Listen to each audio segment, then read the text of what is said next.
Governors elected on the platforms of the All Progressives Congress have endorsed the party's timetable and framework for nationwide congresses and its national convention ahead of the 2027 general elections.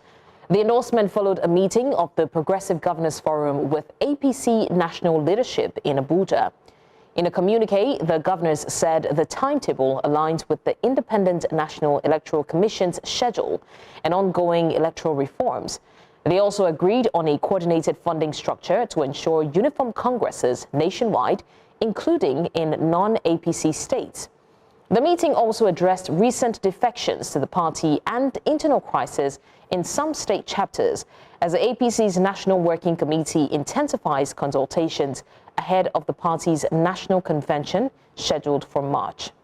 And now joining us is Public Affairs Analyst Kelechi Deca, who is at the moment live to give us an update. Kelechi, the APC is at a familiar point, and we've seen this with other ruling parties in Nigeria. Everybody joins the party, it becomes too big, it eventually implodes. Can the APC find a solution that would actually change that trajectory? Thank you for this opportunity. Basically, it's a problem that has to do with human beings. Anywhere you have that kind of meeting of human beings, people with different views, trying to kind of play down their own individual, points of views to join that kind of a bigger organization, you are going to have that problem. APC will implode the same way PDP imploded. I mean, politics being a game of who gets what, when and how will still manifest. At the end of the day, there are so many people who are following the crowd, who are following the shepherd. And when the shepherd is taken care of, you'll find out that the flocks will, be looking for what's in it for them. So it is that inability to manage the flocks that will lead to that implosion. Is going to happen. When is what I can say for now. So ahead of the March National Convention, what key outcomes should the public be expecting, especially with the insinuation that we're already in a one-party state?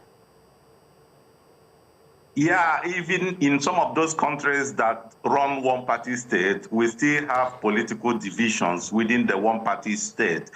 You had what happened in China recently, even in a system as strict and as so compartmentalized like the Chinese CCCP, they still had that kind of friction. It's going to happen. Yes, it's a one-party state, but there are strange bed fellowship. When you bring a lot of strange bed fellows within that kind of agglomeration, there's going to be interest aggregation, and that interest aggregation will lead to a lot of forces either trying to scuttle the real reason, the real value of the party, or try to take it to other ways. And don't forget the fact that in spite of the tag of one-party state, we still have some minor parties that are trying to rise up and give a push to the APC.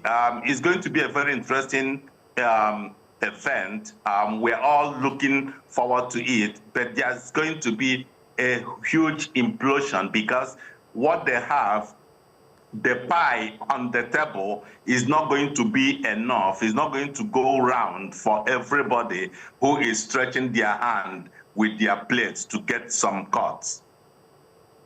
So we're still talking about the conversation around the one-party state, and this has been blamed largely on the APC. People have said that it came in as a party that would do things differently and be a bit more democratic than its predecessors, but nearly every governor has defected at this point. So how safe would you say democracy is today, looking at the trajectory of things and the current situation? No, you can't call what we have in Nigeria now as democracy. Maybe we can say it's a kind of a pseudo-democracy, but you can't call it democracy because one thing is certain. that some of these governors are not defecting. I mean, when you look at the trajectory of some of these defections, yeah, you have to agree with the fact that there is something that we are not seeing. There are some forces behind it that nobody knows, but somehow, someday, maybe in the future, we'll know what really happened. But something is pushing them. Something is altering the political trajectory of this country, and you can't call that democracy. One can hazard a guess and lay a claim that democracy has been, has taken a kind of 10 years to 15 years backwards, because what we had, say, 15 years ago is far more, can be compared to a kind of a democratic setting than what we have presently.